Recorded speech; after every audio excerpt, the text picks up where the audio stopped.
Welcome to my channel. ఎండబెట్టే అవసరం లేకుండా అప్పటికప్పుడు తయారు చేసుకున్న సంవత్సరం పాటు నిల్వ ఉండే అన్ని పచ్చళ్ళ కంటే సింపుల్గా తయారు చేసుకోగలిగే పండు మిరప నిల్వ పచ్చడిని ఈరోజు మనం ఈ వీడియోలో చూద్దాం. పండు మిరప నిల్వ పచ్చడి కోసం 1 కేజీ పండు మిరపకాయలని తీసుకున్నా. మిరపకాయలని సెలెక్ట్ చేసుకునేటప్పుడు ఫ్రెష్వి తీసుకోవాలి, అవి గట్టిగా ఉండేటట్లు చూసుకోవాలండి. వీటికి ఎక్కువగా పురుగు మందులు కొడతారు కదా, అందుకోసం బకెట్ నీళ్ళు తీసుకొని అందులోన సాల్ట్ వేసేసి అందులో బాగా కడగాలి.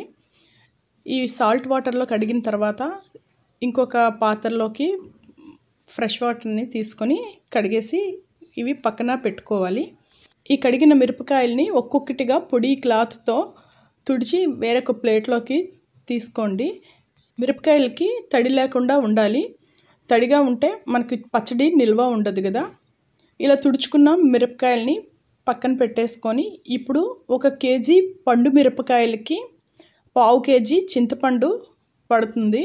ఈ చింతపండుకి లోపల పిక్క బయట పొట్టు లాంటిది ఉంటుంది, చేసుకొని పెట్టుకోవాలి. వెల్లుల్లి 2 తీసుకొని పొట్టు తీసి రెబ్బల్ని వేరు చేసి పెట్టుకోవాలి. కేజీ మిరపకాయలకి 100 గ్రాముల గడ్డ ఉప్పు పడుతుంది. ఉప్పు కొంచెం తక్కువ చేసి వేసుకోవాలి, సరిపోకపోతే మరలా వేసుకోవచ్చు. మిక్సీ కడిగిన తర్వాత పొడిగుడ్డతో తుడిచి అందులో మిరపకాయలు, పసుపు, చింతపండు, వెల్లుల్లి రెబ్బలు, గడ్డ ఉప్పు వేసి కొంచెం కొంచెంగా మిక్సీ చేసుకోవాలి. మిక్సీ చేసేటప్పుడు మనం వాటర్ యాడ్ చేయకూడదు. వాటర్ యాడ్ చేస్తే అసలు నిల్వ ఉండదు.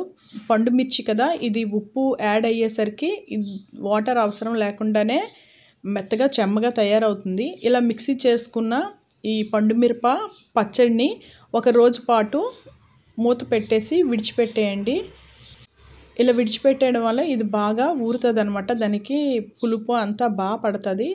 ఇప్పుడు ఒక కళాయిలోకి 2 స్పూన్లు చొప్పున ఆవాలు, మెంతుల్ని లో ఫ్లేమ్లో దోరగా వేయించుకొని మెత్తని పొడిలాగా చేసుకోవాలి. ఇప్పుడు ఈ పొడిని రుబ్బి పక్కన పెట్టుకున్న మిరపపండు పచ్చడిలోన వేసుకొని మొత్తం మిక్స్ అయ్యేటట్లు కలుపుకోవాలి. ఆవాలు, మెంతులు ఇలా వేయించుకొని పొడి చేసి వేసుకోవడం వలన మంచి స్మెల్ ఉంటుంది. ఇప్పుడు పోపు కోసం ఒక కళాయిలోన 1/2 లీటర్ నువ్వుల నూనె లేదా వేరుశనగ నూనె తీసుకోవాలి. ఇందులోకి 2 స్పూన్స్ ఆవాలు, 2 స్పూన్స్ జీలకర్ర, 2 స్పూన్స్ మినపగుళ్ళు, 2 స్పూన్స్ శనగపప్పు వేసుకొని మీడియం ఫ్లేమ్లో అవి బాగా వేగనివ్వండి. ఇప్పుడు ఇందులోకి 2 వెల్లుల్లిని పొట్టి తీసేసి రెబ్బల్ని వేసుకోవాలి. వెల్లుల్లి వేసుకునేటప్పుడు ఇలాగా పొట్టి తీసేసి వేసుకుంటే తినేటప్పుడు చాలా బాగుంటుంది. ఈ పోపులు బాగా వేగిన తర్వాత వెల్లుల్లి కూడా వేగిపోవాలి, బ్రౌన్ కలర్లోకి వచ్చేయాలి. ఇందులోకి 3 ఎండుమిర్చిని కట్ చేసి వేసుకోండి. అలాగే కరివేపాకును కూడా వేసుకొని ఇవన్నీ బాగా వేగిపోతాయి కదా, అప్పుడు 1/2 స్పూన్ ఇంగువని వేసుకోండి. ఇంగువని వేసుకోవడం వలన పచ్చడికి మంచి ఫ్లేవర్ వస్తుంది. ఇప్పుడు తక్కువ ఫ్లేమ్ పెట్టేసుకొని ఇందులోకి పచ్చడి వేసేసుకోవాలి. లో ఫ్లేమ్లో ఉంచుకొని ఈ పచ్చడిని బాగా కలుపుతూ ఉండండి. ఆయిల్ మొత్తం బాగా ఆ పచ్చడికి పడుతుంది, పోపులు కూడా బాగా కలుస్తాయి. 10 మినిట్స్ అయిన తర్వాత స్టవ్ ఆఫ్ చేసేసుకొని ఒక పూట దాన్ని విడిచిపెట్టేయండి. చల్లగా అయిన తర్వాత జాడీలోకి కానీ గాజు సీసాల్లోకి కానీ స్టోర్ చేసేసుకోవడమేని. మీరు ట్రై చేసి ఎలా వచ్చిందో కామెంట్ చేయండి.